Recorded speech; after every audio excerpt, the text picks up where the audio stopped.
വീണ്ടും നമുക്ക് ദൈവസന്നിധിയിൽ ഒരുമിച്ച് കൂടുവാൻ ദൈവം നൽകിയ അവസരത്തിനായി സ്തോത്രം. നമ്മുടെ മക്കള് ദൈവവചനം പഠിച്ച് അവരെ അനുഭവത്തിലൂടെ അത് പറയുമ്പോൾ നമുക്ക് എന്ത് സന്തോഷമാണ്.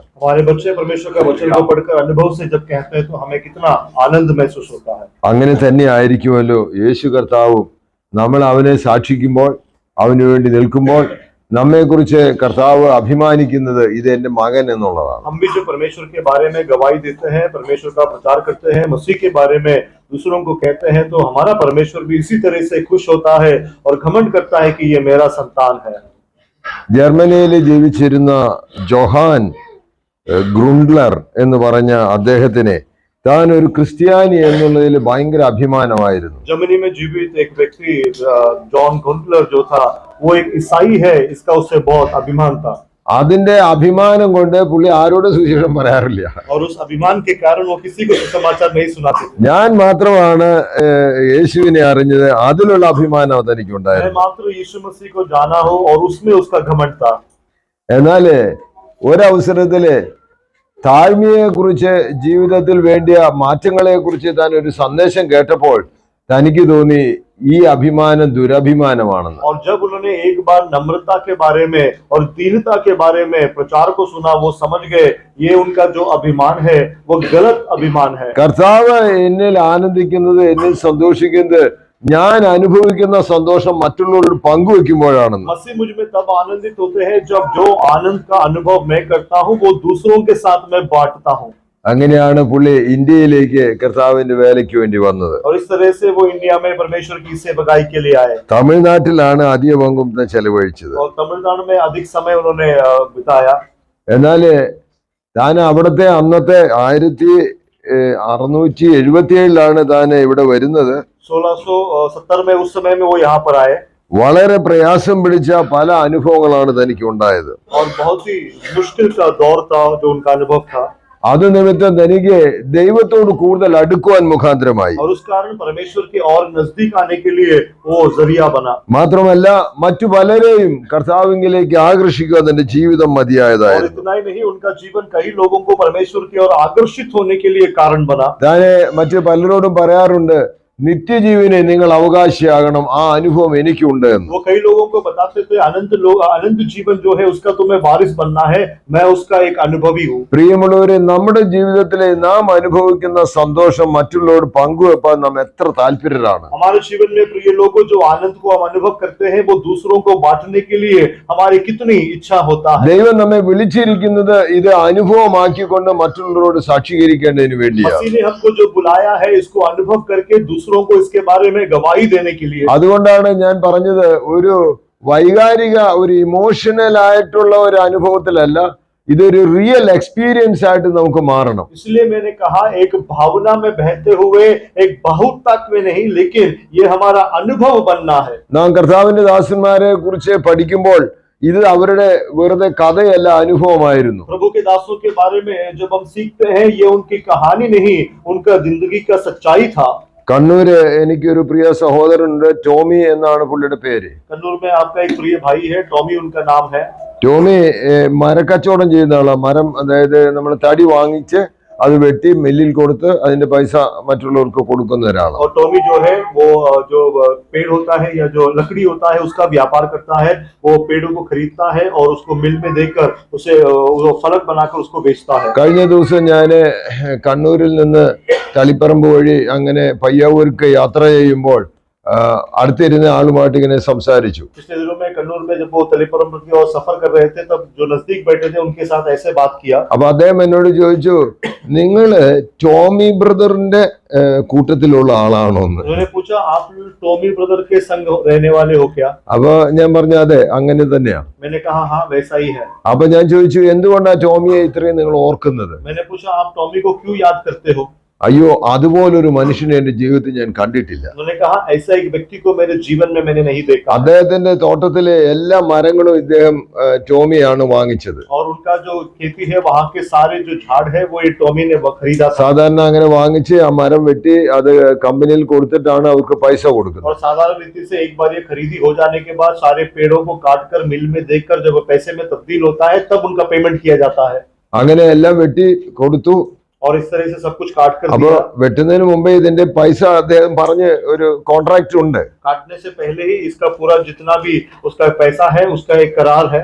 ടോമി ബ്രദർ അവിടെ അത് കൊടുത്ത് ഇദ്ദേഹത്തിന് പറഞ്ഞ എമൗണ്ട് കൊടുത്തു. और टॉमी भाई ने जितना का सौदा हुआ था उतना पैसे उसको दे दिए എന്നിട്ട് പറഞ്ഞു ഇതിനകത്ത് എനിക്ക് ഇത്ര ലാഭമുണ്ട്, और कहा कि इसमें मेरा इतना लाभ है, അതുകൊണ്ട് അതിലൊരു 25,000 രൂപ കൂടുതൽ ഞാൻ നിങ്ങൾക്ക് തരികയാണ്. इसलिए उसमें एक 25,000 ज्यादा मैं आपको देता हूँ। അപ്പൊ അദ്ദേഹം പറഞ്ഞു അല്ല എന്തിനാ അത് എനിക്ക് തരുന്നത്, നിങ്ങൾക്ക് എനിക്ക് തരാമെന്ന് പറഞ്ഞത് എനിക്ക് തന്നു കഴിഞ്ഞു. उसने कहा नहीं, तुम्हारा जो मुनाफा है वो मुझे क्यों देते हो, तुमने जो मुझसे वादा किया था, सौदा किया था, वो मुझे दे दिया। ആ ടോമി ബ്രദർ പറഞ്ഞു ഞാൻ യേശുവിൽ വിശ്വസിക്കുന്ന ആളാണ്. उन्होंने कहा मैं यीशु में विश्वास करने वाला व्यक्ति हूँ കർത്താവ് എന്റെ നായകനായതിനാല് ഞാൻ അതിനെല്ലാത്തിനും വിശ്വസ്ത പുലർത്തണമെന്ന്. और मसीह क्योंकि मेरा नेता है इसलिए हर चीज में मुझे जो है विश्वास योग्य बनना है। ഞാനിത് പറഞ്ഞ് ഇത് ജീവിച്ചിരിക്കുന്ന ആളാണ് ടോമി ബ്രദർ. मैंने जो ये कहा, ये टॉमी ब्रदर जो है जीवित एक व्यक्ति है।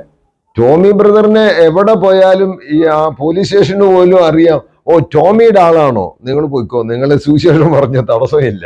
टॉमी ब्रदर के बारे में वहाँ सब लोग जानते हैं, यहाँ तक वहाँ के पुलिस थाने में भी लोग जानते हैं, वहाँ पे कोई जाते हैं तुम टॉमी ब्रदर के साथ हो, ठीक है सुसमाचार सुनाओ, कोई बात नहीं। ഞാനിത് പറയാൻ കാര്യം ഉണ്ടായത് നമ്മുടെ സാക്ഷ്യം നിലനിർത്തുന്ന ഒരു ജീവിതശൈലി നമുക്കുണ്ടോ എന്ന് ചോദിക്കാം. कहने का तात्पर्य हमारी गवाही को सुस्थिर करने वाला, दृढ़ करने वाला क्या जीवन हमारा है, ये सवाल है। അതുകൊണ്ട് ഈ വീടുകളിലെല്ലാം പോയി ടോമി ബ്രദറിനെ യേശുവിനെ കുറിച്ച് സാക്ഷീകരിക്കാൻ ബുദ്ധിമുട്ടില്ല. और इसीलिए इन तमाम घरों में जाकर यीशु की मसीह के बारे में गवाही देने के लिए उनके लिए कोई भी अड़चन नहीं है। അവിടെ വല്ല ഓപ്പൺ എയർ മീറ്റിംഗ് ഒക്കെ ഉണ്ടെങ്കിൽ ഞാൻ ഏറ്റവും മുന്നിൽ നിർത്തുന്ന ടോമിയാണ്. और वहाँ पर अगर कोई ओपन एयर मीटिंग या ऐसी कोई मंडली हो तो सामने मैं टॉमी भाई को रखता हूँ। കാരണം ടോമിയെ കുറിച്ച് അവിടുത്തുകാർ പറയുന്നത് ജീവനോടെ കർത്താവിന് വേണ്ടി സാക്ഷീകരിക്കുന്ന ഒരാളുണ്ടെങ്കിൽ അത് ടോമിയാണെന്നാ പറയുന്നത്. क्योंकि टॉमी भाई के बारे में जो वहाँ के निवासी जो गवाही देते हैं, अगर जीवित परमेश्वर का एक जीवित एक अनुभव रखने वाला व्यक्ति है तो वो टॉमी भाई है। ഞാനിത് പറഞ്ഞതിന്റെ താല്പര്യം നമ്മുടെ ഓരോരുത്തരുടെയും ജീവിതവും ശൈലിയും ഇതുപോലെ ആകണമെന്നാണ്. कहने का तात्पर्य हम में से प्रत्येक व्यक्ति का जीवन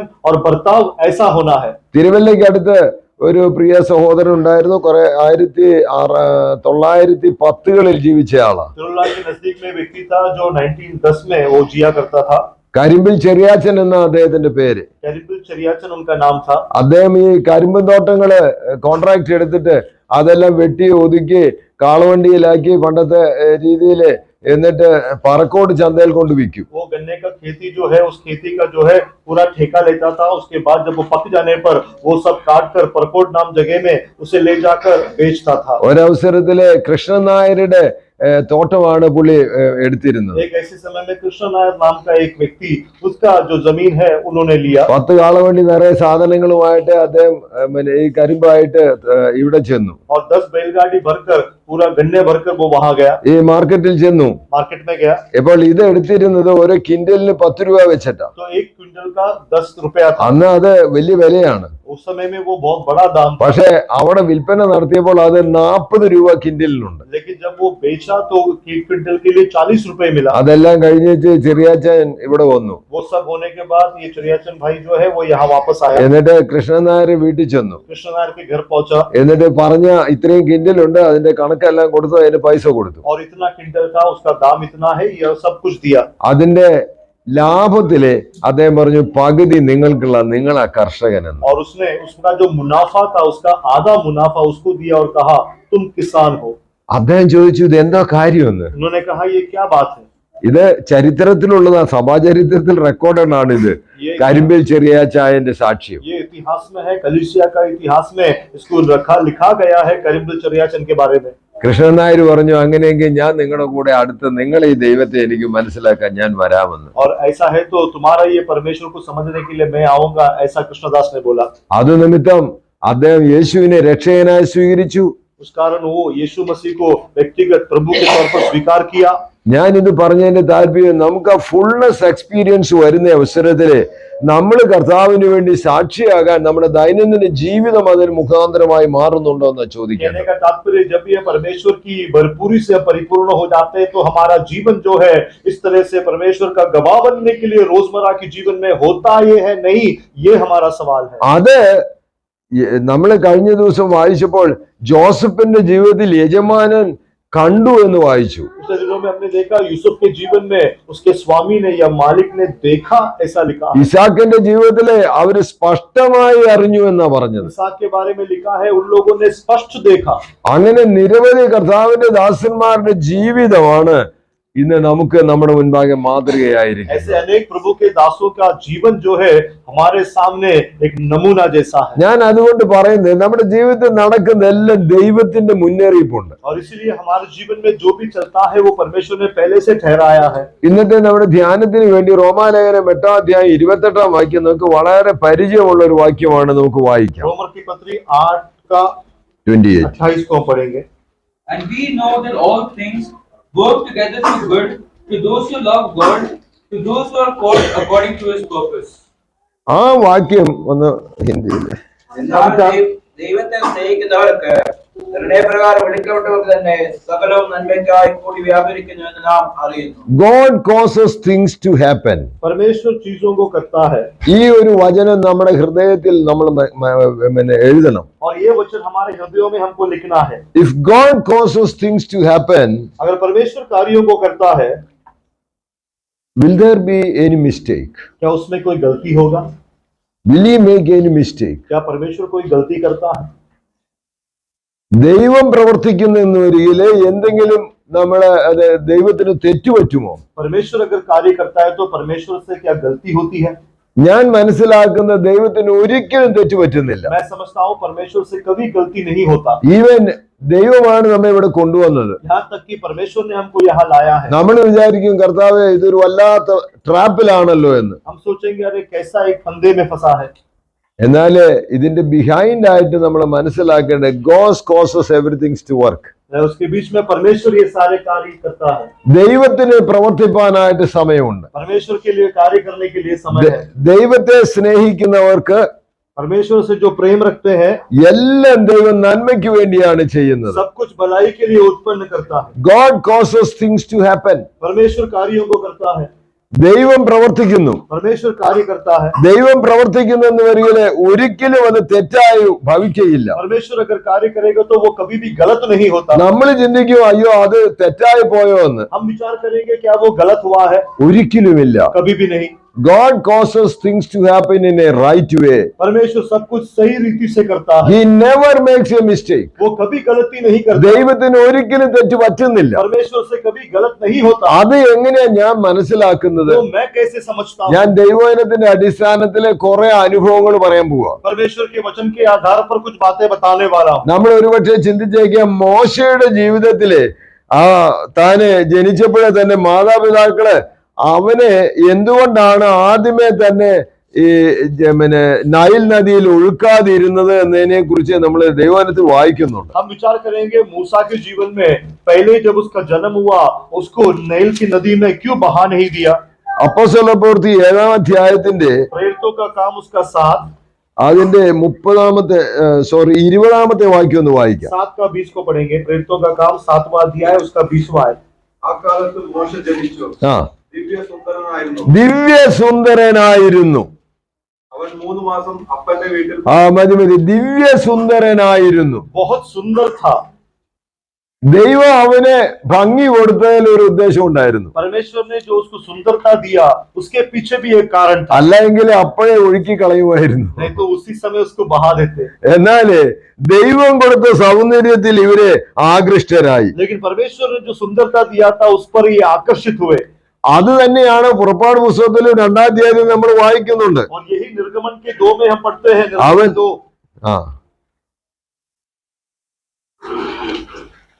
निर्गमन 2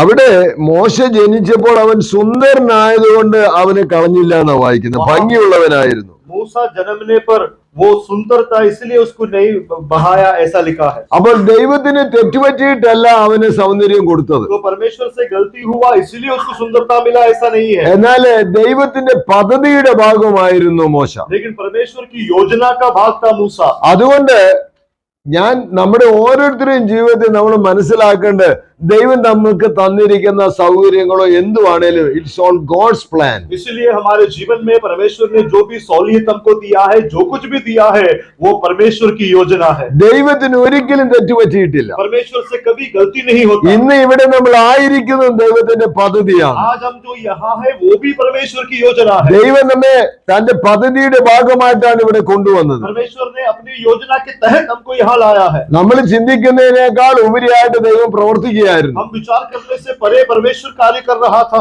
ജോസഫിന്റെ ജീവിതത്തെ നിങ്ങളൊന്ന് പരിശോധിച്ച് നോക്കണം. यूसुफ के जीवन को देख लो. ഇത് സഹോദരന്മാര് തന്നെ ഏതെല്ലാം ഉപദ്രവം ചെയ്തിട്ടാണ് പൊട്ടക്കുഴിയിൽ ഇട്ടത്. भाइयों ने कितना उसके ऊपर पीड़ा और अत्याचार करके उन्हें उस कुएं में धकेल दिया. അവര് വിചാരിച്ച് ഇത് അവന്റെ അവസാനമായിരിക്കുമെന്ന്. लोगों ने विचार किया ये उसका अंत होगा. എന്നാൽ ദൈവത്തിന്റെ പദ്ധതി അവനെ അവിടം കൊണ്ട് തീർക്കാനല്ല, നേരെ തിരിച്ച് കൊട്ടാരത്തിലേക്ക് കൊണ്ടുപോകാനാണ്. लेकिन परमेश्वर की योजना उस खड्डे में उसके जीवन को समाप्त करे ये नहीं था, लेकिन महल में लेकर जाए. എന്നാൽ കൊട്ടാരത്തിലേക്ക് കൊണ്ടുപോകുന്ന വഴി ഇച്ചിരി ദുഷ്കരമായിരുന്നു. लेकिन महल में ले जाने वाला जो मार्ग था वो थोड़ा हटीला था. ഞാൻ പലപ്പോഴും ചിന്തിക്കാറുണ്ട്, ജോസഫിന് ഇത് ഫൊത്തിഫേറിന്റെ കയ്യിൽ വരുന്നതിന് മുമ്പേ ഇത് ഈ ബിസിനസ്സുകാരനായി കിട്ടിയപ്പോൾ ഇദ്ദേഹം ഒരു കൊമോഡിറ്റി ആണ്, വിൽപ്പന സാധനമായിട്ടാണ് വരുന്നത്. मैं विचार करता हूँ पोतीफेर के घर में बेचने से पहले जब वो व्यापार करने वाले व्यापारियों के हाथ में लगा तो ये केवल एक चीज था, व्यापार का चीज या वस्तु. ഇനി ഫൊത്തിഫേറിന്റെ വീട്ടിൽ ചെന്നപ്പോൾ താൻ അവിടുത്തെ സ്ലേവ് ബോയാ. और पोतीफेर के घर में जब गया वो वहां का दास लड़का बना. എന്നാല് ജോസഫിന്റെ അനുഭവത്തില് ജോസഫ് ദൈവത്തിന്റെ മകനാണെന്നുള്ള ബോധം തന്റെ ജീവിതത്തിൽ ഒരിക്കലും വിട്ടുകളഞ്ഞില്ല. लेकिन यूसुफ के जीवन में उसने अपने अनुभव में ये कभी नहीं भूला कि वो परमेश्वर का संतान है. ദൈവത്തിന് നമ്മെ കുറിച്ച് കാണുന്നത് അവൻ എന്റെ മകൻ എന്നുള്ള കാഴ്ചപ്പാടില്ല. परमेश्वर हमें जो देखता है वो इस दृष्टिकोण से है कि वो मेरा संतान है. ദൈവം ഒരിക്കലും തെറ്റുപറ്റിയിട്ടല്ല നമ്മുടെ ജീവിതത്തിൽ പല കാര്യങ്ങളും ചെയ്തത്. परमेश्वर गलत हुआ इसलिए हमारे जीवन में कई विषय किया, ऐसा नहीं है. ദൈവത്തിന്റെ സ്നേഹവും ദൈവത്തിന്റെ പദ്ധതിയുമാണ് ഇത് നമ്മളിവിടെ നിവർത്തിക്കുന്നത്. परमेश्वर का प्रेम और परमेश्वर की योजना है जो ये कार्यों को हमारे द्वारा करता നമ്മൾ है. പലപ്പോഴും വേദനയും ദുഃഖവും വരുന്ന അവസരത്തില് ഇത് എന്തിനാ കർത്താവ് എന്ന് നമ്മൾ कई ചോദിക്കാറുണ്ട്. बार जब दुखी होते हैं या दर्द में होते हैं हम सवाल करते हैं परमेश्वर ऐसा क्यों. എന്നാൽ ജോസഫിന്റെ ജീവിതത്തിലെ അനുഭവങ്ങളെല്ലാം ജോസഫ് കണക്ട് ചെയ്യുന്നത് ദൈവത്തിന്റെ ഭാഗമാണ്, ദൈവത്തിന്റെ പദ്ധതിയാണെന്ന്. लेकिन यूसुफ के जीवन में जो भी अनुभवों का सामना किया यूसुफ उसे परमेश्वर की योजना के साथ जोड़ता है. അതുകൊണ്ടാണ് ജോസഫിന് ഒരിക്കലും ദൈവത്തിന് തെറ്റുപറ്റിയതായിട്ടല്ല താൻ പറയുന്നത്. इसलिए यूसुफ कभी भी परमेश्वर से गलती हुआ इस रीति से नहीं कहता. ഉൽപ്പത്തി പുസ്തകം 45 അധ്യായത്തിന്റെ 5-ാമത്തെ വാക്യം ഞാൻ കഴിഞ്ഞ ദിവസം അതോടെ വായിച്ചതാണ്. തന്റെ സഹോദരന്മാരോട് താൻ പറയുന്നത്, നിങ്ങൾ എന്നെ വിറ്റ് കളഞ്ഞുകൊണ്ട് നിങ്ങൾ ഭാരപ്പെടേണ്ട. उत्पत्ति का किताब 45 का 5 पिछले दिनों में हमने पढ़ा था. वहां पर अपने भाइयों से कहता है तुमने मुझे बेच दिया, इसके लिए तुम दुखी मत हो. എന്നാല് ഇതേ ബഹുജനത്തിന്റെ നന്മ വരേണ്ടതിനു വേണ്ടി ദൈവം ഇങ്ങോട്ട് അയച്ചതാ. बहुत से लोगों की भलाई के लिए परमेश्वर ने मुझे पहले यहाँ भेजा है. ദൈവത്തിന്റെ പദ്ധതിയാണ് ഞാൻ. परमेश्वर की योजना हूँ मैं. ദൈവത്തിന് തെറ്റുപറ്റിയിട്ടില്ല.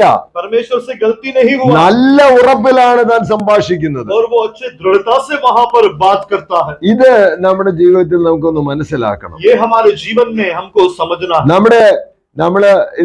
ഞാൻ പലപ്പോഴും പലരെയും കൗൺസിൽ ചെയ്യാറുണ്ട്. അപ്പോൾ ഒരു ഫാമിലി കൗൺസിലിങ്ങിന് പോയപ്പോൾ അദ്ദേഹം വളരെ വിഷമം പിടിച്ചിട്ടാണ് തന്റെ ഭാര്യയെ കുറിച്ച് എന്നോട് പറഞ്ഞത്. मैं अक्सर कई लोगों को काउंसिल करता हूँ और इस तरह से एक परिवार को जब काउंसिल कर रहा था तब एक व्यक्ति था जो अपनी पत्नी के बारे में बहुत दुखी होकर बात किया. എന്നിട്ട് ഒത്തിരി സൂത്രങ്ങളാണ് അവളുടെ നേരെ ഉപയോഗിക്കുന്നത്. और बहुत से ऐसे विशेष कार्यों को उसके खिलाफ उसने इस्तेमाल किया. അവളോട് പറഞ്ഞു, നീ ഫുൾ സ്ലീവ് ഉള്ള ബ്ലൗസ് ആണ് ഇടേണ്ടത്. उसने कहा कि अपनी पत्नी को पूरा स्लीव वाला ब्लाउज पहनना.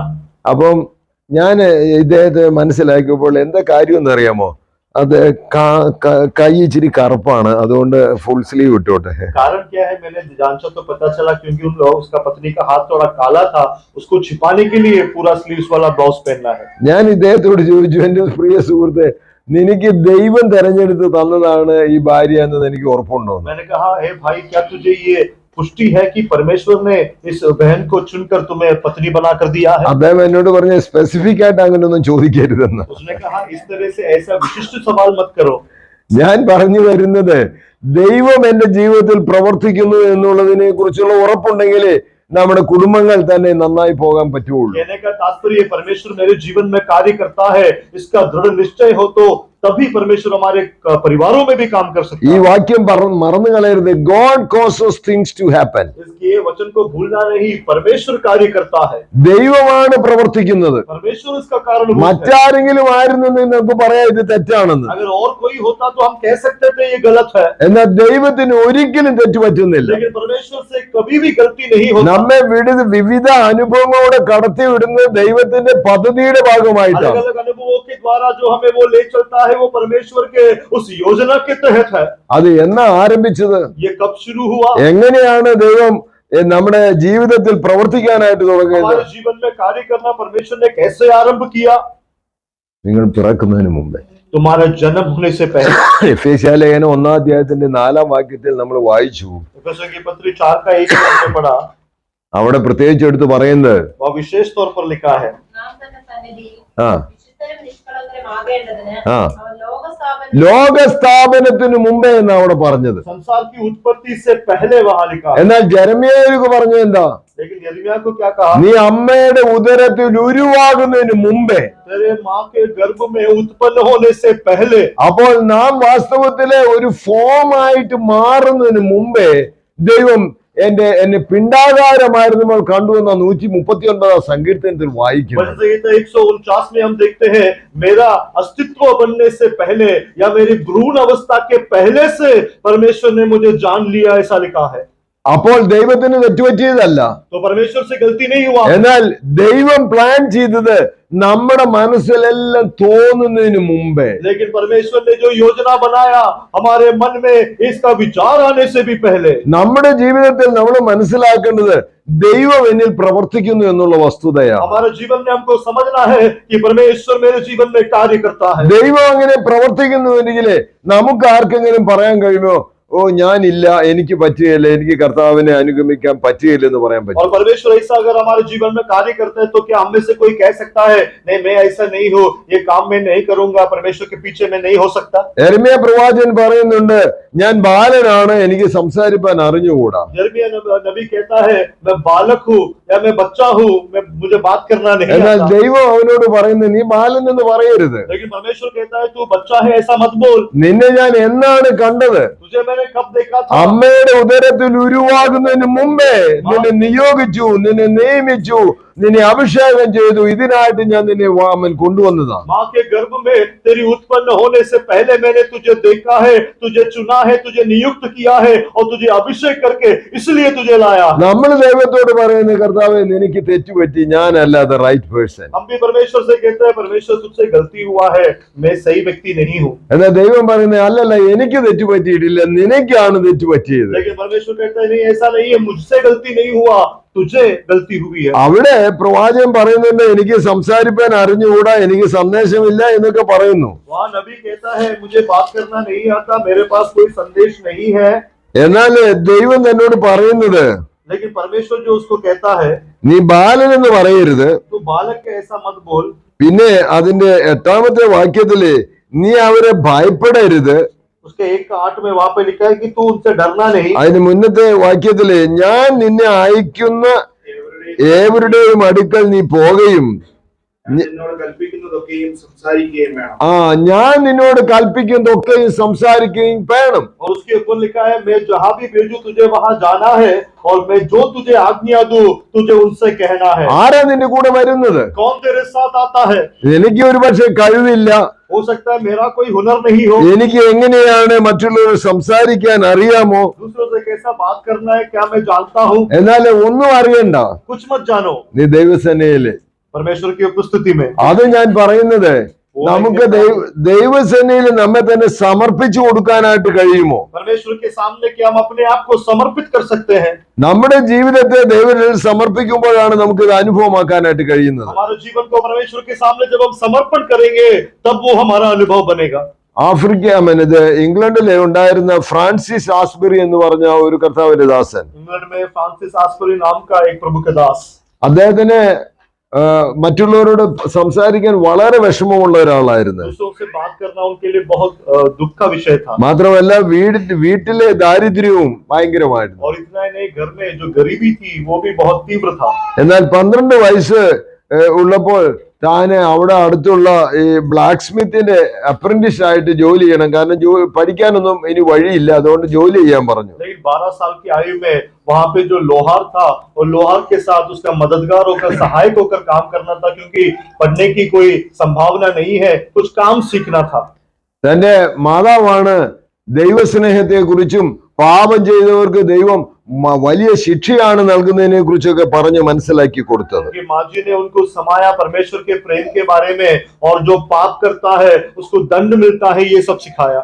എന്നാൽ എനിക്ക് ഒന്നും ചെയ്യാൻ കഴിയില്ല, ഞാൻ ഷൈ ആണ്, എനിക്ക് എങ്ങനെ ദൈവവചനം പറയാൻ പറ്റുമെന്നൊക്കെ പുള്ളി ചോദിച്ചുകൊണ്ടിരുന്നത്. लेकिन उसका सवाल था, मैं कैसे करूं, मुझे तो कुछ पता नहीं, और मैं बहुत एक लज्जावान व्यक्ति हूं। ഈ അപ്രന്റീസ് ആയിട്ട് ബ്ലാക്ക് സ്മിത്തിന്റെ കൂടെ ജോലി ചെയ്യുമ്പോൾ ആളുകളെ ഒന്നും അധികം കണ്ട് സംസാരിക്കേണ്ട ആവശ്യമില്ല. और इस तरह एक सहायक बनकर लोहार के साथ जब काम करता है, अधिक लोगों को मिलना नहीं है, बात करने की जरूरत नहीं है। എന്നാല് ഞാൻ പ്രാർത്ഥിക്കും, കർത്താവേ അങ്ങനെ എന്നെ ശക്തീകരിക്കണം, ഞാൻ പാപം ചെയ്യാതെ എന്നെ സൂക്ഷിക്കണമെന്നാ താൻ പ്രാർത്ഥിക്കുന്നത്. लेकिन वो प्रार्थना करते थे, परमेश्वर आप मुझे बलवंत करना, सामर्थ्य देना, मैं पाप ना करूं, इसके लिए आप मुझे बल देना। അപ്പോൾ തന്റെ ജീവിതത്തിലുണ്ടായ അനുഭവം നാം മറ്റുള്ളവരോട് പറയാനായിട്ട് തുടങ്ങി. और तब उसके जीवन का जो अनुभव है वो दूसरों को बताने लगा। അത് പറയാൻ തുടങ്ങിയപ്പോൾ മറ്റുള്ളവർക്ക് ഈ സന്ദേശം ലഭിച്ചു. और वो बताने जब लगे तो दूसरे उनके पास ये संदेश पहुंचा।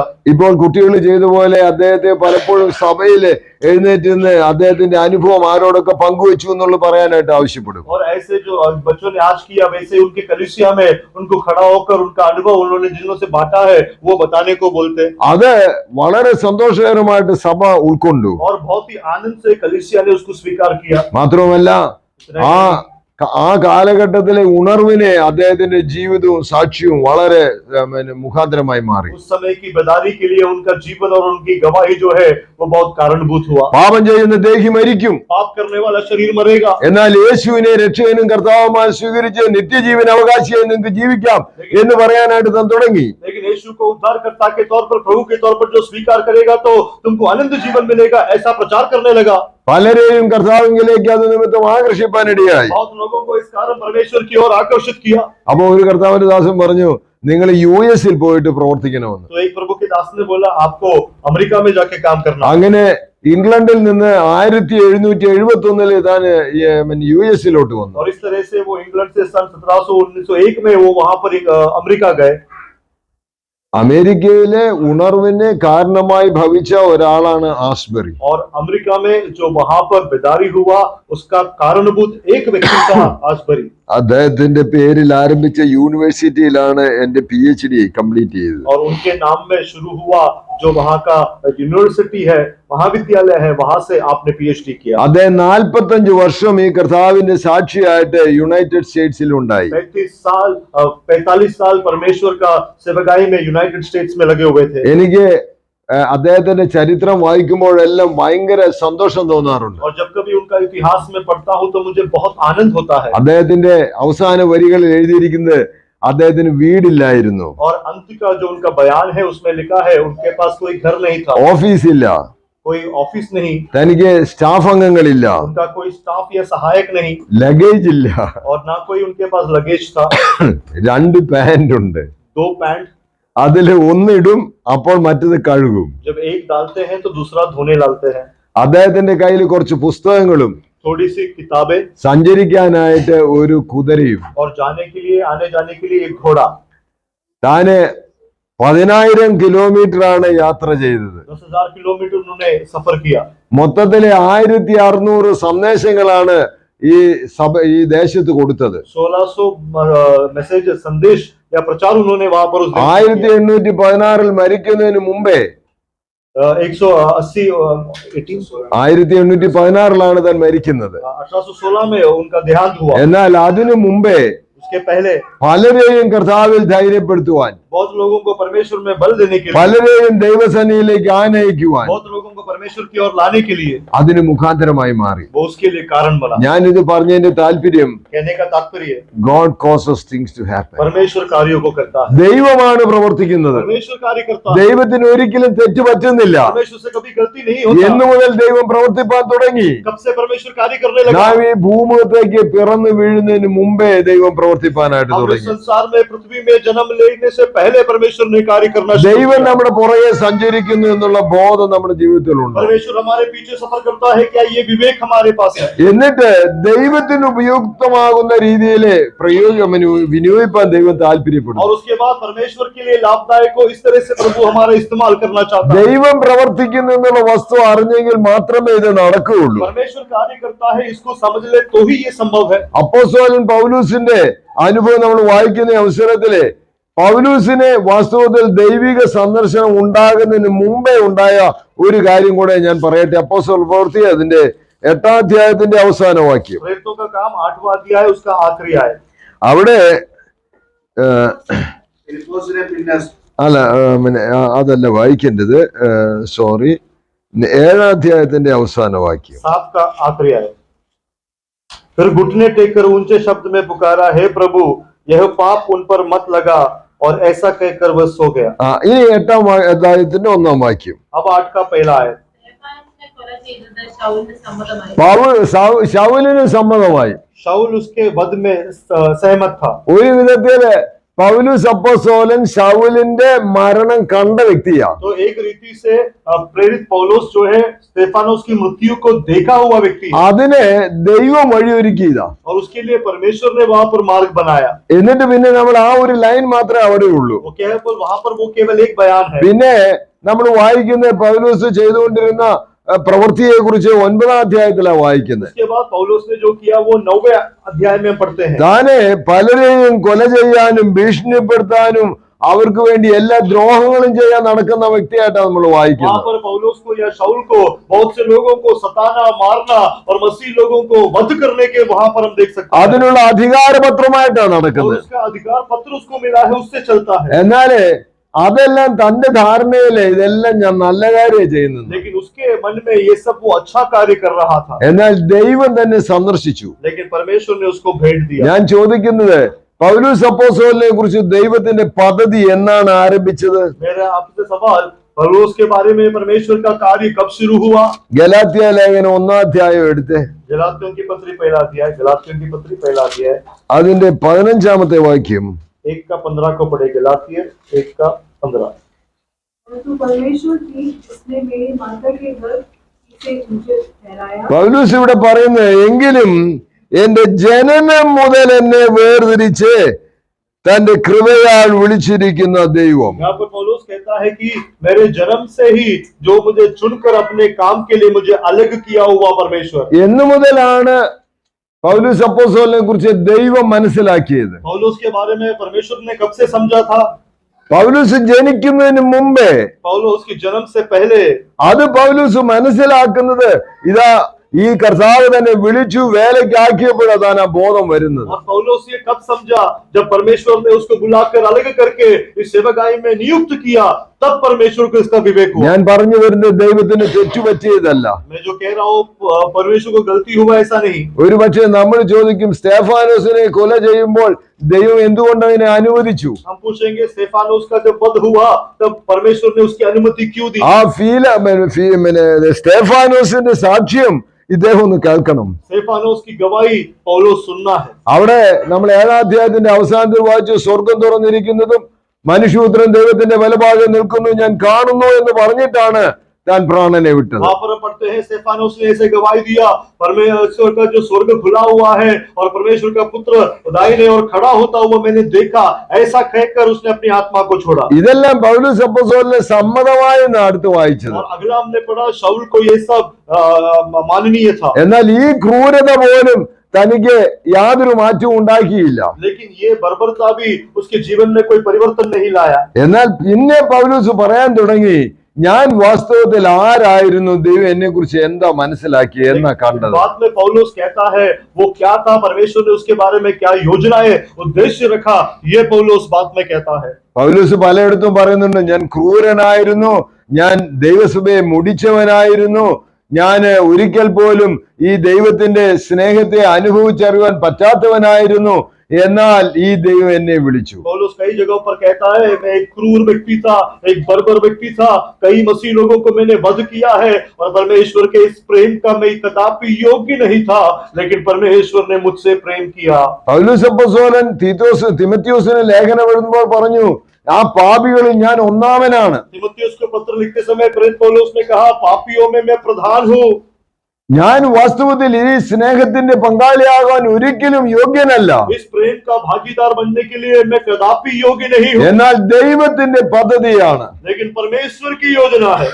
ഞാൻ അതുകൊണ്ട് പറയുന്നത് ദൈവത്തിന് തെറ്റുപറ്റിയതല്ല. इसलिए मैं कहता हूँ परमेश्वर से कोई गलती नहीं हुआ है। ദൈവം നമ്മെ വിളിച്ചു വേർതിരിച്ച് ദൈവത്തിന്റെ പദ്ധതിയുടെ ഭാഗമായിട്ടാണ്. परमेश्वर ने हमें बुलाकर अलग किया परमेश्वर की योजना के तहत, എന്നിട്ട് ദൈവത്തിന് ചില നമ്മളെ കൊണ്ട് സാധിപ്പിച്ചെടുക്കാനുണ്ട്. और फिर परमेश्वर को हमारे माध्यम से कुछ कार्यों को करना है। കാലിക്കറ്റ് മെഡിക്കൽ കോളേജിലുള്ള പ്രൊഫസർമാർക്ക് വേണ്ടി അവിടുത്തെ പ്രൊഫസേഴ്സിനൊക്കെ കൂടി ഞങ്ങൾ ഒരു സെമിനാർ നടത്തി. कैलिकट मेडिकल कॉलेज के डॉक्टर्स के लिए और वहाँ के जो लोग थे वकील, उन लोगों के लिए हमने एक सम्मेलन का आयोजन किया। ഞാൻ സുവിശേഷ വേലയെ കുറിച്ചൊക്കെ അവരോട് പറഞ്ഞപ്പോൾ मैं सुसमाचार की सेवकाई के बारे में जब उनसे कहा, ഒരു ഡോക്ടർ എന്നോട് അവൻ പബ്ലിക്കായിട്ട് ചോദിച്ചു, നിങ്ങൾ പറയുന്ന പോലെ ഞങ്ങൾ എല്ലാ സുവിശേഷ വേലയ്ക്ക് വരണമെന്നാണോ നിങ്ങൾ പറയുന്നത്? एक डॉक्टर ने जो वहां पर सबके सामने उठकर सार्वजनिक तौर पर ये सवाल किया, आप जैसे कहते हो कि आपका आग्रह है हम सब लोग इस तरह से सुसमाचार की सेवकाई करें? ഞാൻ പറഞ്ഞു, നിങ്ങൾ എല്ലാവരും അങ്ങനെ ആകണമെന്ന് എന്റെ താല്പര്യം. मैंने कहा मेरी इच्छा है आप लोग सब ऐसा बने, പക്ഷെ ഒരു കാര്യം മനസ്സിലാക്കേണ്ടത്, लेकिन एक बात आपको समझना है, you are A missionary on profession, don't forget that. आप एक प्रोफेशन में आप एक मिशनरी हो। നീ ചെയ്യുന്ന ജോലിയില് അവിടെ തന്നെ ഒരു മിഷണറി ആയിരിക്കാനാ ദൈവം आप താല്പര്യപ്പെടുന്നു. जो पेशा करते हो उसी पेशा में आप मिशनरी बने, ये परमेश्वर की इच्छा है। ഡോക്ടർ ജോസഫ് डॉक्टर यूसुफ അതിനുശേഷം റെഗുലർ ആയിട്ട് വചനം പഠിക്കാൻ വരികയും ഇന്ന് ഒരു നല്ല പുള്ളി ഓർത്തോപീഡിസ്റ്റ് ആണ്, ഇപ്പോഴും അതായിട്ട് തന്നെ വർക്ക് ചെയ്യുന്നത്. പക്ഷെ വരുന്നവരോടെല്ലാം ധൈര്യസമേതം സുവിശേഷം പറയുന്ന ആളാണ്. उसके बाद निरंतर बाइबल क्लास में आने लगे। वो एक ऑर्थोपेडिस्ट है, आज भी वही काम करते हैं, लेकिन उस दिन के बाद से हर कोई जो उनके पास इलाज के लिए आता है वो हिम्मत से परमेश्वर का वचन उनसे बांटता है। പുള്ളിക്കാരൻ പറഞ്ഞു, ഇപ്പോഴേ എനിക്ക് മനസ്സിലായത് എന്റെ ജോലിയെ കുറിച്ച് ദൈവം താല്പര്യപ്പെടുന്നത് എന്താണെന്ന്. उन्होंने कहा अब मुझे समझा मेरे पेशे को लेकर परमेश्वर क्या उद्देश्य करते थे। നമ്മൾ ഉദ്ദേശിക്കും, കർത്താവേ ഇവിടെ ഞാൻ വന്നത് ഒരു ജോലിക്ക് വേണ്ടിയല്ല. हम सोचेंगे हम यहाँ पर एक नौकरी के लिए आए हैं। വെറും ജോലിയല്ല ദൈവം നിങ്ങളെ കുറിച്ച് केवल താല്പര്യപ്പെടുന്നത്. नौकरी परमेश्वर तुम्हारे बारे में इच्छा नहीं रखता। ദൈവം നിങ്ങളെ ആക്കി വെച്ചിരിക്കുന്നിടത്ത് ഒരു മിഷണറി ആയിരിക്കാനാ ദൈവം परमेश्वर താല്പര്യപ്പെടുന്നത്. ने जहाँ तुमको रखा है वहाँ पर एक मिशनरी होकर नियुक्त किया। അപ്പോൾ ചോദ്യമുണ്ട്, എനിക്ക് പ്രസംഗിക്കാൻ പറ്റുമോ? अब सवाल है कि क्या मैं प्रचार कर सकता हूँ? ഒരു കർത്താവിന്റെ ദാസൻ പറഞ്ഞു, പ്രീച്ച് ഓൾവേസ്, एक प्रभु के दास ने कहा हमेशा प्रचार करो, ഇഫ് നെസസറി യൂസ് വേർഡ്സ്. और अगर जरूरत पड़े तो शब्दों का इस्तेमाल करो। അതെങ്ങനെയാ? वो कैसा है?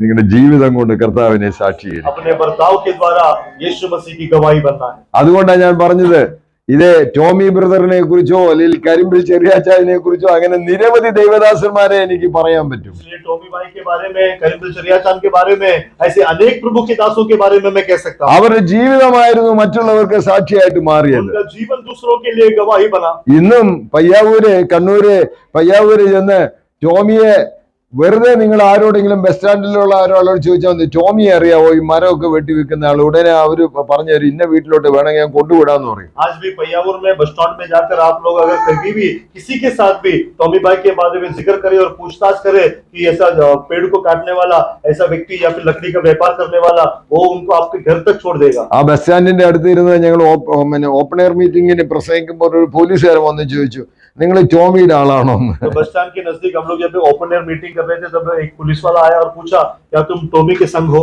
അപ്പൊ ഞാൻ ചോദിച്ചു, എന്നാ കാര്യം? मैंने कहा क्या बात है? സാർ എന്തിനാ അദ്ദേഹത്തെ ആയിട്ട് ഞാനുമായിട്ട് ബന്ധപ്പെടുത്തിയെന്ന്. आपने मुझे और उनको क्यों जोड़ा?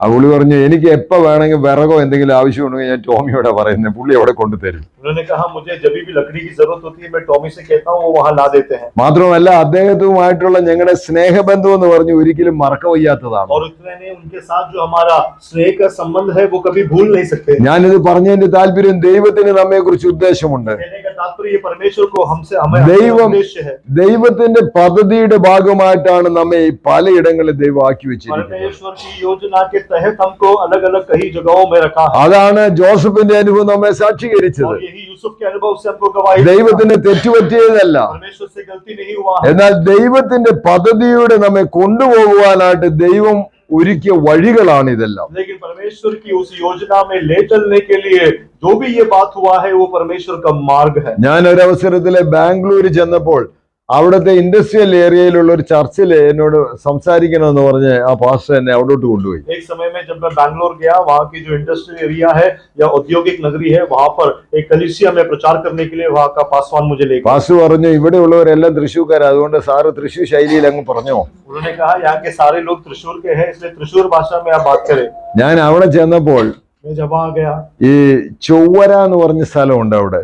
वहाँ पर चोबरा नाम जगह है। ആ ഭാഗത്ത് ഒരിക്കലും ഒരു ഓപ്പൺ എയർ മീറ്റിംഗ് നടത്താൻ അവിടെയുള്ളവർ ആരും സമ്മതിക്കില്ല. वहाँ के कोई भी लोग वहाँ ओपन एयर मीटिंग करने की अनुमति नहीं देते എന്നാൽ ആ ദേശത്തുള്ളവർ ഇവിടെ ബാംഗ്ലൂർ വന്നതാ. और वहाँ के लोग यहाँ बैंगलोर आए हैं। ആ ജോലിക്ക് വേണ്ടി വന്നവരാണ്. അവിടെ ചെന്നപ്പോൾ ഈ ദത്തോസ് എന്ന് പറഞ്ഞ ഒരു പാസ്റ്റർ ഇവരെ വളരെ കാര്യമായിട്ട് സ്വീകരിക്കുകയും അവർക്ക് താമസിക്കാൻ ഇടം കൊടുക്കുകയും അവരുടെ ജോലി എവിടെ കിട്ടേണ്ടത് അതിനുള്ള കാര്യങ്ങളെല്ലാം ഒരുക്കി കൊടുത്തു. और जब ये लोग नौकरी के खोज में वहां पर आए, दत्रोस नाम का एक पासवान ने उनको स्वागत किया, उनको स्वीकार किया, उनके लिए खाना दिया और नौकरी मिलने की सुविधाएं की।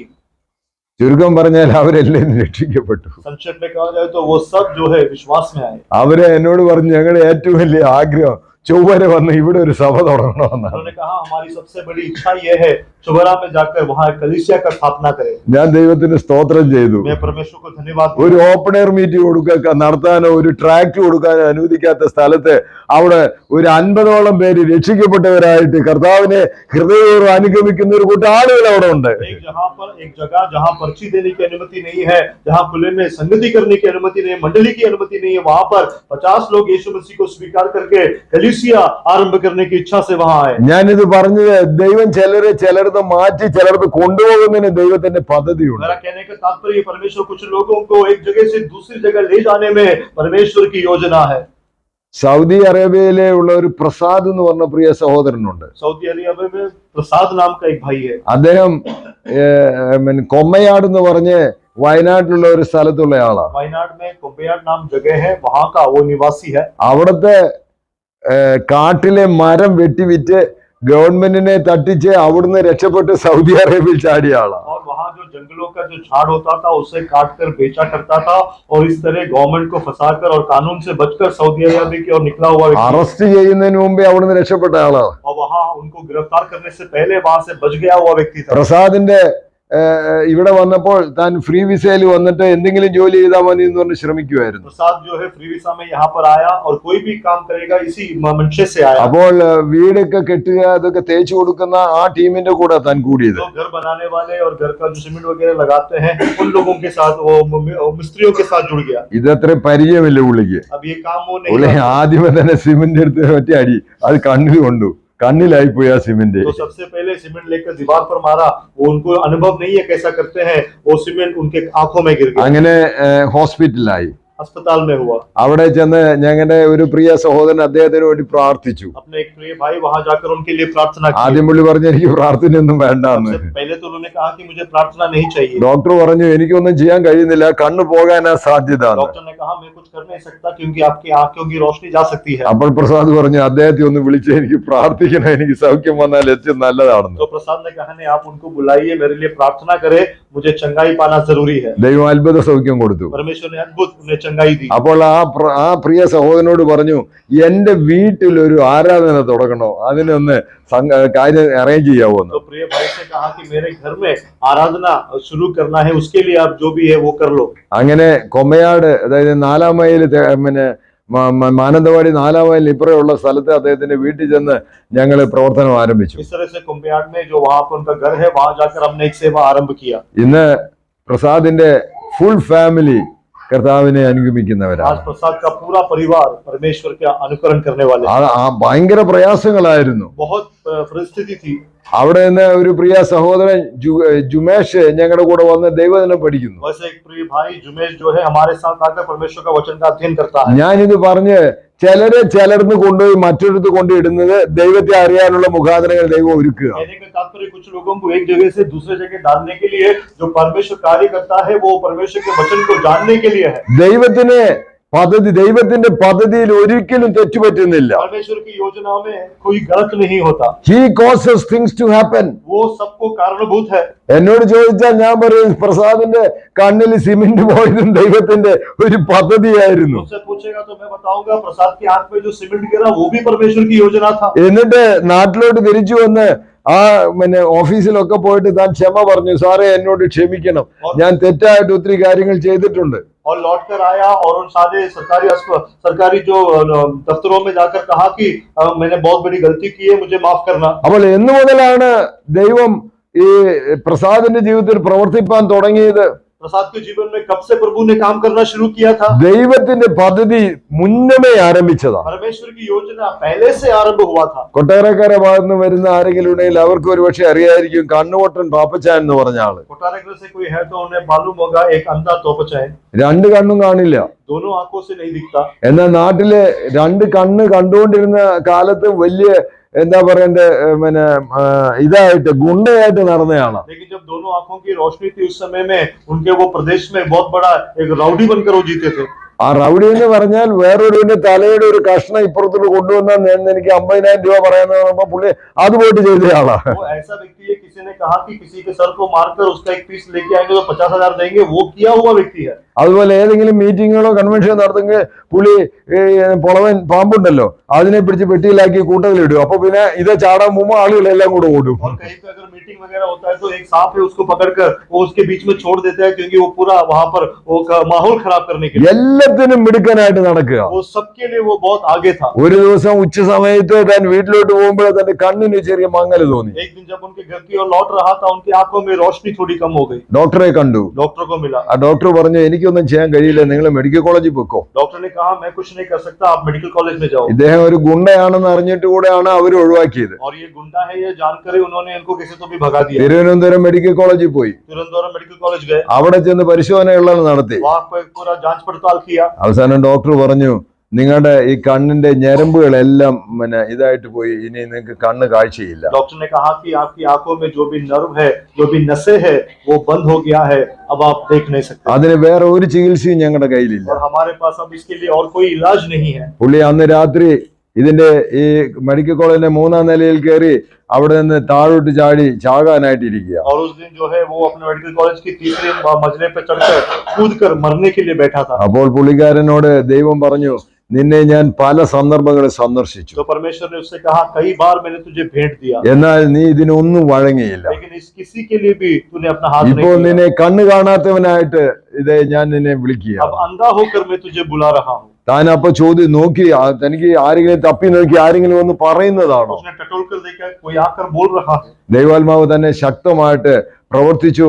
താൻ എന്നിട്ട് രക്ഷിക്കപ്പെട്ടവനായിട്ടാണ് പിന്നെ മെഡിക്കൽ കോളേജിൽ നിന്ന് വരുന്നത്. परमेश्वर की आत्मा ने सामर्थ्य रूप से उनसे बात किया और जब वहां से बाहर निकले तो वो एक उद्धार पाया हुआ व्यक्ति की राह पर निकला. വളരെ വ്യത്യസ്തനായിട്ടാണ് പിന്നെ പ്രവർത്തിച്ചത്. बहुत अलग होकर फिर वहां कार्य किया. താൻ പലപ്പോഴും കണ്ണ് ഈ കൂളിംഗ് ഗ്ലാസ് വെറുതെ വെക്കുകയാണല്ലോ, അതെടുത്ത് കാണിച്ചേച്ച് പറയും ഇത് സ്വർഗീയ രാജാവ് എന്നെ കണ്ണു പൊട്ടിച്ചിട്ട് അവന്റെ ദാസനാക്കി തീർത്ത ഒരാളാണ് ഞാൻ, കണ്ണുപൊട്ടൻ പാപ്പച്ചായനാണ് ഞാനെന്ന്. और वो यूं ही अपने आंखों में जो है वो चश्मा लगाता है, क्योंकि आंखों से तो दिखता नहीं है, तो कई बार प्रचार करते समय वो चश्मा निकाल कर बोलता है स्वर्गीय राजा ने मुझे अंधा करके अपना दास बनाया, वो एक अंधा पापचनों में. പലപ്പോഴും ഞങ്ങളുടെ കൂടെ വന്ന് താമസിക്കാറുണ്ട്. कई बार आपके पास आकर रहते हैं. താൻ തന്റെ അനുഭവം പങ്കുവെക്കാനാണ് വരുന്നത്. उनका अनुभव बताने के लिए आते हैं. കൺവെൻഷനൊക്കെ കടന്നു വരുന്നിട്ട് താൻ പറയും ഞാൻ എങ്ങനെ അന്ധനായി മാറി, कन्वेंशन में वगैरह आकर वो किस तरह से अंधा हुआ उसकी गवाही देते हैं. ദൈവം എന്നെ എങ്ങനെയാണ് ഇപ്പോൾ ഉപയോഗിച്ചുകൊണ്ടിരിക്കുന്നത്. परमेश्वर मुझे कैसा इस्तेमाल कर रहा है. ഞാനിത് പറഞ്ഞത്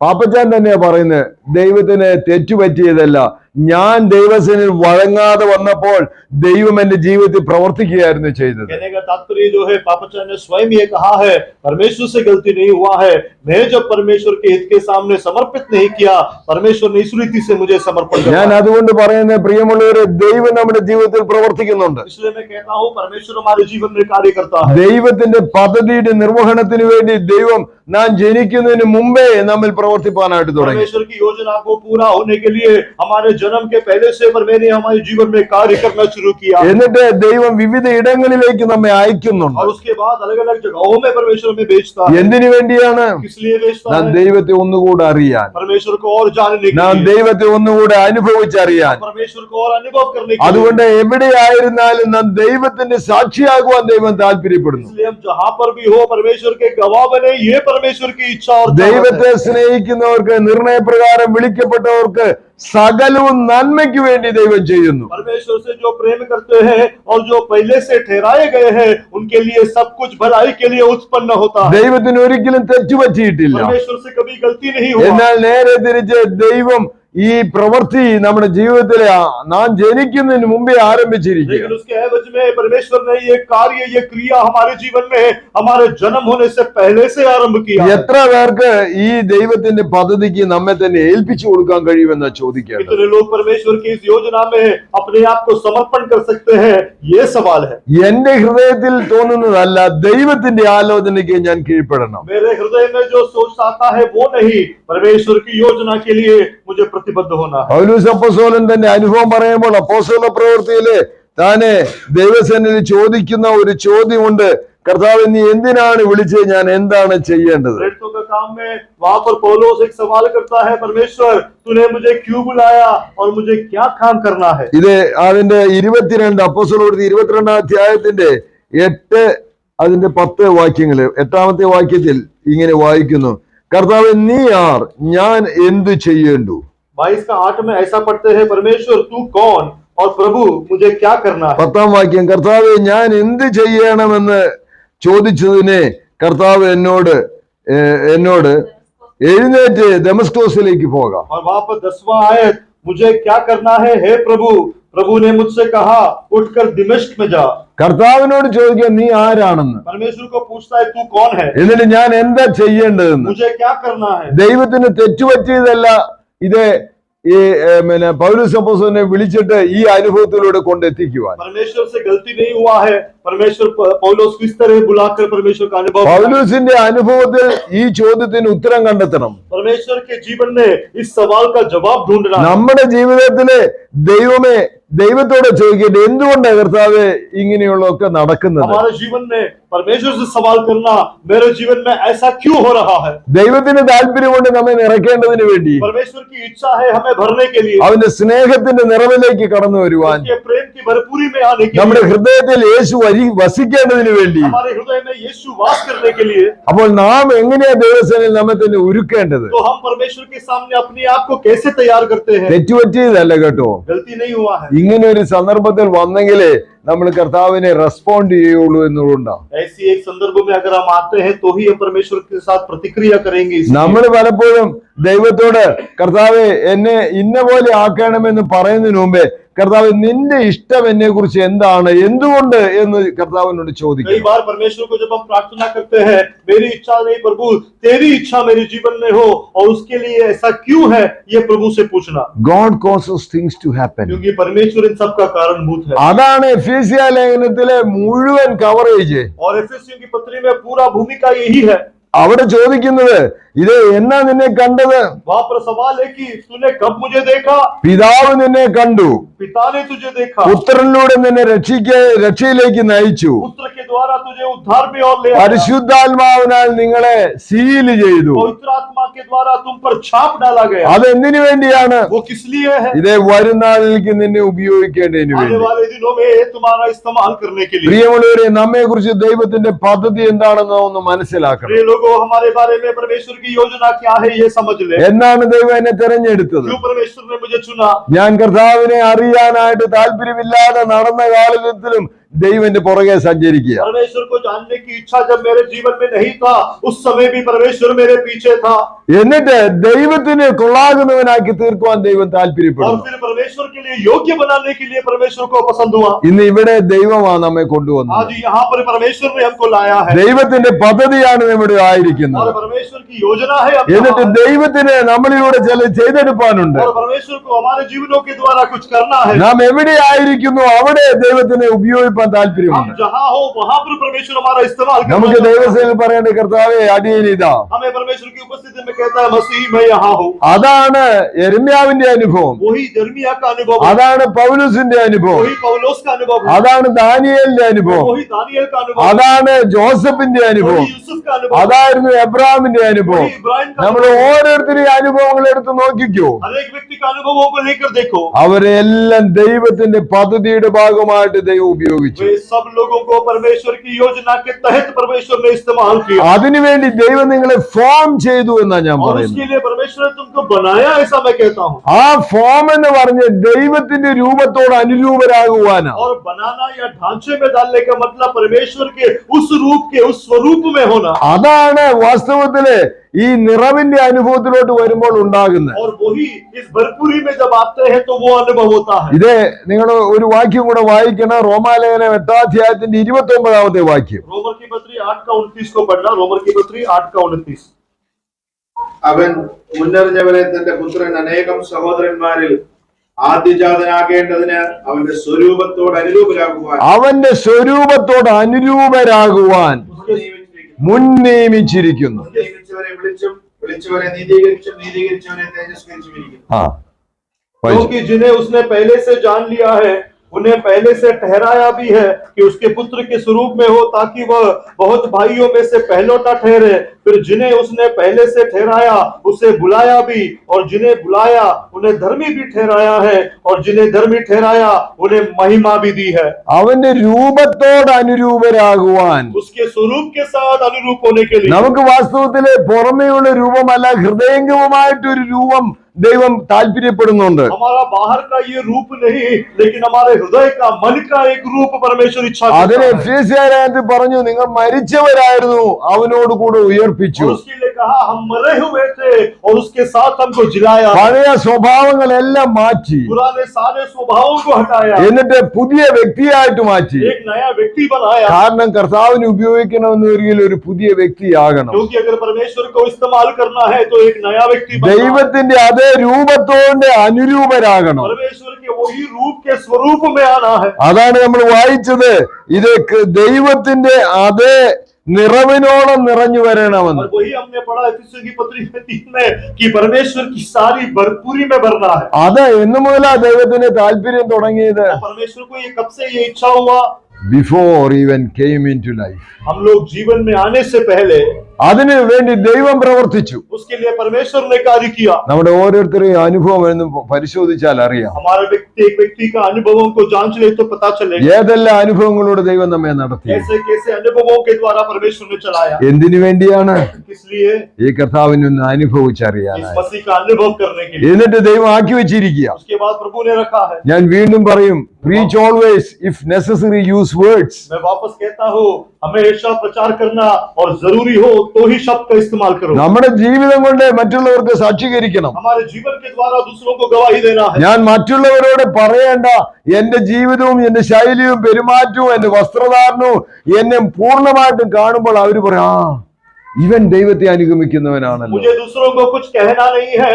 मेरा बर्ताव, मेरा बोलचाल, मेरा पहनावा और मेरी हरकतों को देखकर, आचरण को देखकर दूसरे कहेंगे ये परमेश्वर का संतान है। ഒരുപക്ഷെ നമ്മൾ ചോദിക്കും, അയ്യോ എനിക്ക് കഴിവില്ലല്ലോ. हो सकता है हम सवाल करेंगे मुझ में इसकी क्षमता नहीं है। നിന്റെ കഴിവിനെ അല്ല ദൈവം നോക്കുന്നത്, परमेश्वर को तेरी क्षमता नहीं चाहिए, നീ അവൈലബിൾ ആണോ എന്നുള്ളത്. क्या तू उपलब्ध है। ഞാൻ പലപ്പോഴും ഈ മിഷണറി, അതായത് ഡേവിഡ് ലിവിങ്സ്റ്റന്റെ അനുഭവം ഞാൻ വായിക്കാറുണ്ട്. मैं कई बार डेविड लिविंगस्टन जो एक मिशनरी थे उनका अनुभव में पढ़ा। ആഫ്രിക്കയിലെ സ്നേഹത്തിന്റെ നിറകുടമായിട്ട് പ്രവർത്തിച്ച ആളാണ് ഡേവിഡ് ലിവിങ്സ്റ്റൺ. अफ्रीका में प्रेम का स्रोता होकर काम करने वाला व्यक्ति था डेविड लिविंगस्टन। അദ്ദേഹം മരിച്ചപ്പോൾ അവിടെയുള്ള ആഫ്രിക്കക്കാർ പറഞ്ഞു, ഇദ്ദേഹത്തിന്റെ ഹൃദയം ഞങ്ങൾ ബ്രിട്ടനിലോട്ട് കൊണ്ടുപോകാൻ അനുവദിക്കില്ല, അദ്ദേഹത്തിന്റെ ഹൃദയം ഇവിടെ തന്നെ വേണോ. जब उनकी मृत्यु हुआ तो वहां के लोगों ने कहा उनका हृदय यहाँ से ले जाने के लिए हम नहीं देंगे, उनका हृदय हमें यहाँ चाहिए। അന്ന് ഇതേപോലെ ഫ്രീസിംഗ് സിസ്റ്റം ഒന്നുമില്ല. അദ്ദേഹത്തിന്റെ ബോഡി ഇവിടെ കൊണ്ടുവരുന്ന ഇംഗ്ലണ്ടിലെ രാജ്ഞിയുടെ താല്പര്യമാണ്. और उस समय में आज के जैसे में जैसा मोर्चरी का वगैरह कोई भी उपलब्धि नहीं है, और उनकी बॉडी ब्रिटेन में ले जाना वहां की जो रानी थी उनका इच्छा था। എംബാമിംഗ് സിസ്റ്റം ഇല്ല.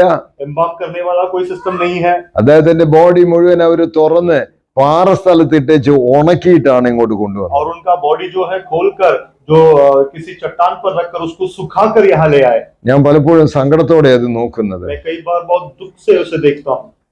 ഇതുമായിട്ട് വരുന്നത് കുറെ കറമ്പരാണ്. और इसको लेकर काले लोग आते हैं അവരെന്നിട്ട് ഇവിടെ പറയുകയാണ്, और वो कहते हैं ഈ ദേവദാസൻ ഞങ്ങളുടേതാണ്, ये प्रभु का दास हमारा है। അദ്ദേഹത്തിന്റെ ജീവിതം ഞങ്ങളുടെ ജീവിതത്തെ മാറ്റി, उनका जीवन हमारे जीवन को बदल दिया। അദ്ദേഹത്തിന്റെ ഹൃദയം ഞങ്ങൾ വിട്ടു തന്നിട്ടില്ല, അത് ഞങ്ങൾ അവിടെ തന്നെ അടക്കിയിട്ടുണ്ട്. उनका हृदय हमने नहीं दिया है, वो हमने वही दफन किया। ശരീരമാണോ നിങ്ങൾക്ക് വേണ്ടി ഇതാ ഞങ്ങൾ शरीर तुमको കൊണ്ടുവന്നിട്ടുണ്ട്. चाहिए वो हमने लाया है। ഇവിടെ വെള്ളക്കാര് മാറി നിന്ന് നോക്കുക ഇവരെ എങ്ങനെ സ്വീകരിക്കുമെന്ന്. अब गोरे लोग पीछे हटकर खड़े हैं, इनका स्वागत कैसा किया जाए, എങ്ങനെയാ കൊണ്ടുവന്നത്? कैसे लेकर आए? പാറയുടെ പുറത്തിട്ടിട്ട് ഈ കർത്താവിന്റെ ദാസിനെ ഉണക്കിയിട്ടാണ് ഇങ്ങോട്ട് കൊണ്ടുവരുന്നത്. एक पत्थर पर डालकर इनका शव शरीर को सूखा करके वहां ले आया है।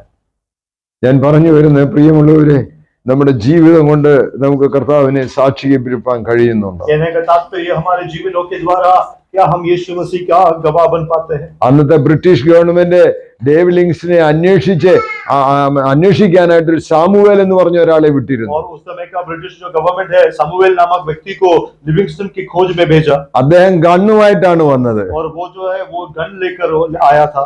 എന്നാൽ ഡേവിഡ് ലിവിങ്സ്റ്റൺ സത്യവേദ പുസ്തകമായിട്ടാണ് പോയത്. लेकिन डेविड लिविंगस्टन जो है वो वचन लेकर गया തന്റെ ജീവിതമാണ് താൻ അവരുടെ മുൻപാകെ കാഴ്ചവെച്ചത്. और अपना जीवन उनके सामने उन्होंने प्रदर्शित किया। പ്രിയമുള്ളവരെ, ദൈവം നമ്മെ സ്നേഹിക്കുന്നുണ്ട്. प्रिय लोगों, परमेश्वर हमसे प्रेम करता है। God causes things to happen in your own personal life. परमेश्वर हमारे निजी जीवनों में कार्यों को करता है। ദൈവത്തിന് ഒരിക്കലും തെറ്റുപറ്റിയിട്ടില്ല. परमेश्वर से कभी गलती नहीं हुआ। നാം ദൈവത്തിന്റെ പദ്ധതിയുടെ ഭാഗമാണ്. हम परमेश्वर की योजना के भाग हैं। പലരെയും ക്രിസ്തുവിലേക്ക് നയിക്കേണ്ടതിനുള്ള ഉപകരണമാണ് നാം. कई लोगों को परमेश्वर की ओर लाने के लिए हम एक उपयोगी है। അത് കർത്താവിന്റെ മാതൃകയാണ്. और वो परमेश्वर का वो नमूना है। എബ്രായ ലേഖനം 2-ാം അധ്യായത്തിന്റെ 10-ാം വാക്യം ഒന്ന് വായിക്കണം. इब्रानियों की पत्री 2 अध्याय का 10वें आयत को पढ़े।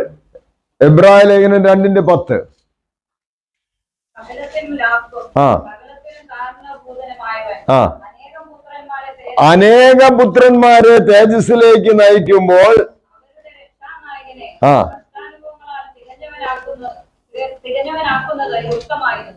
എന്തുവായിരുന്നു ദൈവത്തിന്റെ പദ്ധതി? परमेश्वर की योजना क्या था?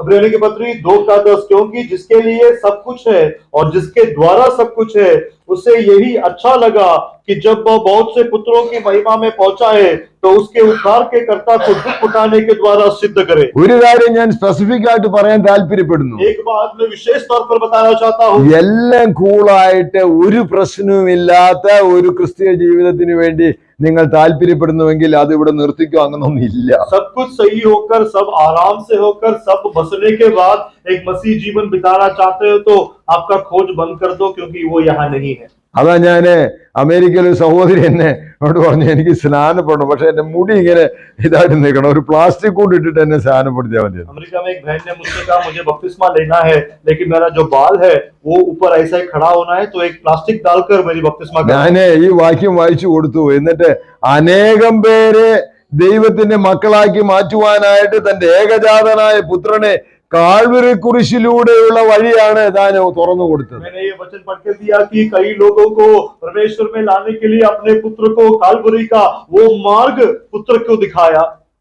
സ്നാനം എന്ന് പറഞ്ഞത് എന്താണ്? बपतिस्मा का मतलब क्या है? ഞാൻ മരിച്ചു, ഇനി ഞാൻ ജീവിക്കുന്നില്ല, मैं मर चुका हूँ, अब मैं जीवित नहीं हूँ, കർത്താവിനോട് കൂടെ അടക്കപ്പെടുന്നതാണ്. यीशु मसीह के साथ दफनाया जाना है। റോമാലേഖനം 6-ാം അധ്യായത്തിന്റെ 4-ാം വാക്യത്തിൽ അത് കൃത്യമായിട്ട് എഴുതിയിട്ടുണ്ട്. रोमन की पत्री 6:4 में वो स्पष्ट लिखा है। അങ്ങനെയെന്ന് വരികിൽ അവനോട് കൂടെ കുഴിച്ച് അടക്കപ്പെടുവാൻ ഞാൻ താല്പര്യപ്പെടുന്നുണ്ട്. अगर ऐसा है तो उसके साथ दफना कर मुझे वर्ग करना क्या मैं चाहता हूँ। അതിന്റെ 2-ാം ഭാഗത്ത് പറയുന്നത് എന്താണെന്നറിയാമോ? उसका दूसरा भाग में क्या लिखा है? അങ്ങനെ അടക്കിയവർക്ക് മാത്രമാണ് ഉയർപ്പിന്റെ പങ്കാളിത്തമുള്ളൂ. ऐसा जो दफनाया गया है केवल वही जी उठ सकते हैं। ആരെങ്കിലും അയ്യോ സ്നാനപ്പെട്ട് കഴിഞ്ഞാല് അതിന് എന്താ വല്ല വിലയുണ്ട്? ഉണ്ടുണ്ട്, നല്ല വിലയുണ്ട്. अगर कोई बपतिस्मा लेकर क्या उसका कोई मूल्य है? हाँ, बहुत बहुमूल्य है। എനിക്ക് കർത്താവിന്റെ മരണത്തോട് പങ്കാളിയാകുകയും അവന്റെ ഉയർപ്പിന്റെ പങ്കാളിത്തവും എനിക്ക് ആവശ്യമാണ്. मसीह की मृत्यु के साथ मेरा भागीदारी और उसी तरह से यीशु के जी उठने में भी मेरा भागीदारी है। ഹല്ലേലൂയ. हालेलुया। റോമാലേഖനം 8-ാം അധ്യായത്തിന്റെ 17-ാം വാക്യത്തിൽ വായിക്കുന്നത്, അവനോടുകൂടെ തേജസ്കരിക്കപ്പെടണമെന്ന് വരികിലെ അവനോട് കഷ്ടം സഹിച്ചാലേ പറ്റൂ. रोमर की पत्री 8:11 में लिखा है, हम उसके साथ अगर महिमा में होना चाहते हैं तो हमें कष्ट को सहना है. അവിടെ നമ്മൾ പലപ്പോഴും കർത്താവിനോട് കൂടെ വസിക്കാൻ നമുക്ക് നല്ല ഇഷ്ടമാണ്, कई बार परमेश्वर के साथ वास करना हमें पसंद है, നല്ല ആഗ്രഹമാണ്. अच्छी इच्छा है, പക്ഷേ അവനോടൊരു കഷ്ടം സഹിക്കാനോ? लेकिन उसके साथ कष्ट सहने के लिए കർത്താവേ, അങ്ങയുടെ പങ്കാളിത്തത്തിലേക്ക് എന്നെ നയിക്കണമെന്ന് പറയാൻ താല്പര്യമുണ്ടോ? मसीह आपकी उस साझेदारी की ओर मुझे ले चलो कि इसके लिए आपको इच्छा है. എല്ലാ സൗകര്യങ്ങളും ഉണ്ടെങ്കിൽ ഞാൻ കർത്താവിനെ അനുഗമിക്കാം. सारी सहूलियत अगर हो तो मैं मसीह के पीछे हो लूंगा. ഒരു കർത്താവിന്റെ ദാസൻ പറഞ്ഞു, മാർഗം വെള്ളിച്ചെരിപ്പില്ലെങ്കിൽ അനുഗമിപ്പാൻ ധാരാളമുണ്ട്. प्रभु के दास ने एक बार ऐसा कहा, अगर मार्ग चांदी का चप्पल जैसा हो तो आने के लिए बहुत लोग पीछे हैं, എന്നാൽ മാർഗം ചങ്ങല ധരിച്ചാൽ എത്ര പേര് അതിനെ അനുഗമിക്കും? लेकिन उस मार्ग में अगर बेड़िया पहनना हो तो उसके पीछे कितने लोग आएंगे. പ്രിയമുള്ളവരെ, നമ്മെ വിളിക്കുന്നത് ഇത് സുഗമമായ വഴിയിലൂടെ യാത്ര ചെയ്യാനല്ല. प्रिय लोगों, हमें इस तरह से एक सुखी मार्ग से चलने के लिए नहीं बुलाया है. ഞാനൊരു പുസ്തകം, അത് ജോർജ് വെർവർ എഴുതിയ ഒരു ബുക്കാണ്, ഒരു ചെറിയ ബുക്കാ. അതിനകത്ത് the way of the cross എന്ന അതിന്റെ പേര്. जॉर्ज मुर्रे ने लिखा हुआ एक किताब है, छोटा सा किताब है, उसका ये है क्रूस का मार्ग. നമ്മുടെ ജീവിതത്തിലെ കർത്താവിന്റെ ക്രൂശ്, എന്റെ ക്രൂശ് എടുത്ത് കർത്താവിന്റെ പുറകെ അനുഗമിപ്പാൻ നമുക്ക് താല്പര്യമുണ്ട്. हमारा जीवन में अपनी सलीब को लेकर यीशु मसीह के पीछे होने के लिए क्या हम तैयार हैं? ദൈവത്തിന്റെ എല്ലാ നിറവിനോട് നമുക്ക് നിറഞ്ഞു വരണം. परमेश्वर की सारी भरपूरी की ओर हमको भर के परिपूर्ण होना है. കഷ്ടങ്ങളുടെ നിറവിലേക്ക് വരാൻ ഇഷ്ടമുണ്ടോ? कष्ट के परिपूर्णता में आने के लिए क्या हमें ഫിലിപ്പിയ ലേഖനം 3-ന്റെ 8-9 വാക്യങ്ങളൊന്ന് വായിച്ചേ. ഫിലിപ്പിയ ലേഖനം पत्री 3 का 8 और 9 पढ़े. फिलिपियों की पत्री 3 का 8 और 9. Yet indeed, I also count all things lost for the excellence of the knowledge of Christ Jesus my Lord, for whom I have suffered the loss of all things, and count them as rubbish, that I may gain Christ, and be found in him, continue. not having my own righteousness, which is from the law, but that which is through faith in Christ, the righteousness which is from God by faith. Yes. That I may attain Christ. ആ ഒരു വാക്യമില്ലേ? ഞാൻ ക്രിസ്തുവിനെ നേടേണ്ടതിനും. ആ ന്യായപ്രമാണത്തിൽ നിന്നുള്ള എന്റെ സ്വന്തം നീതിയല്ല, ആ ക്രിസ്തുവിലുള്ള വിശ്വാസം മൂലം ആ ദൈവം വിശ്വസിക്കുന്നവർക്ക് നൽകുന്ന നീതി തന്നെ ലഭിച്ച് അവനിൽ ഇരിക്കേണ്ടത്. ആ അവിടുത്തെ ക്രിസ്തുവിന്റെ കഷ്ടങ്ങളുടെ പങ്കാളിത്തത്തോടു കൂടെയാണ് ഇത് ലഭിക്കാനായിട്ട് പോകുന്നത്. मसीह का जो कष्ट है उस अनुभवों का साझेदारी के साथ या भागीदारी के साथ मुझे ये मिलने वाला है. നമുക്ക് എല്ലാ കൂട്ടായ്മകളും ഇഷ്ടമാണ്. हमें सब संगति पसंद है. ഭക്ഷണ കൂട്ടായ്മ നമ്മൾ ഒരിക്കലും കളയാറില്ല. खाने की संगति हो तो बिल्कुल नहीं छोड़ते, എന്നാൽ കഷ്ടത്തിന്റെ കൂട്ടായ്മയോ, लेकिन कष्ट का संगति പ്രയാസങ്ങളുടെ അനുഭവത്തിലൂടെ വന്നാലോ? और दुख का अनुभव आए तो. ഞങ്ങൾ മലപ്പുറത്ത് ഒരിക്കൽ ഓപ്പൺ എയർ മീറ്റിംഗ് നടത്താനുള്ള ക്രമങ്ങളൊക്കെ ചെയ്തു, കുറെ ട്രാക്റ്റ് ഒക്കെ കൊടുത്തു. मलप्पुरम में एक मीटिंग करने का हमने आयोजना किया, ऐसी पर्चियां दी. അന്നാണ് എനിക്ക് ഓടാനായിട്ട് നല്ല കഴിവുണ്ടെന്ന് ഞാൻ उस മനസ്സിലാക്കിയത്. दिन मैं समझ गया कि मुझे दौड़ने की अच्छी क्षमता है, കാരണം കമ്പിപ്പാരയായിട്ട് അടിക്കാൻ വരുന്നത്. क्योंकि सलाह लेकर मारने के लिए पीछे आए थे. കോഴിക്കോട് വന്ന അവർക്കറിയാം, അവിടെ മലാപ്പറമ്പിലെ ഉണ്ണീശോ പള്ളിയുടെ അവിടെ വെച്ച് ഞങ്ങളെ നല്ലോണം ഉപദ്രവിച്ചു. कोഴിക്കോട് में एक जगह है जहां पर एक जगह में आकर हमें बहुत मारा, बहुत पीटा. ഇനി ആ ഭാഗത്തോട്ട് സുവിശേഷം പറയാൻ ചെല്ലരുതെന്ന് പറഞ്ഞു. और अब वहां पर कभी भी सुसमाचार सुनाने के लिए मत आओ, ऐसा हमको चेतावनी दिया. ഞാൻ ആ വില്ലേജിൽ പോയില്ല, ഇപ്പുറത്ത് നിന്ന് വീണ്ടും ഒരു ഓപ്പൺ എയർ മീറ്റിംഗ് നടത്തി. मैं उस विलेज में नहीं गया, दूसरे गांव में जाकर वहां एक मीटिंग किया. ഞാൻ ഇത് പറഞ്ഞതിന്റെ താല്പര്യം ഇത് ഇതിന്റെ ഭാഗമാണ്. कहने का तात्पर्य ये सब इसका एक भाग है. ഇത് റെക്കോർഡ് എന്താണെന്ന് അറിയാമോ? സത്യവേദ പുസ്തകം. ये सच्चा वचन है, रिकॉर्ड किया. യേശു കർത്താവിന്റെ വരവിനെ കുറിച്ച്, यीशु मसीह की आगमन के बारे में, അവന്റെ കഷ്ടാനുഭവങ്ങളെ കുറിച്ച്, कष्ट अनुभव के बारे में, അവന്റെ ഉയർപ്പിനെ കുറിച്ച്, उसके जी उठने के बारे में, അവനോട് ചേരുന്നവർക്ക് ഇതേ അനുഭവത്തിലൂടെ സ്വർഗീയ രാജ്യം ദൈവം ഓഫർ ചെയ്യുന്നതിനെ കുറിച്ച്, उसके साथ जुड़ने वालों के लिए स्वर्ग राज्य के प्रस्ताव के बारे में. ലൂക്കോസിന് 24-ാം അധ്യായത്തില് ഇത് എമ്മൗസിലേക്ക് യാത്ര ചെയ്യുന്നവരോട് കൂടെ കർത്താവ് നടന്ന് അവരോട് ചോദിക്കുന്നത് ഇങ്ങനെ, ഇത് പുത്രൻ കഷ്ടം അനുഭവിച്ചിട്ട് നിത്യതയിൽ പ്രവേശിക്കണമെന്നുള്ള കാര്യം നിങ്ങൾക്ക് അറിയില്ലയോ എന്ന്. लूका समाचार में एमोस में जो चेले चलते हैं उनके साथ चलकर पूछते हैं, इस तरह से पुत्र कष्ट को सहकर अनंतता में प्रवेश करना, क्या इसके बारे में तुम नहीं जानते?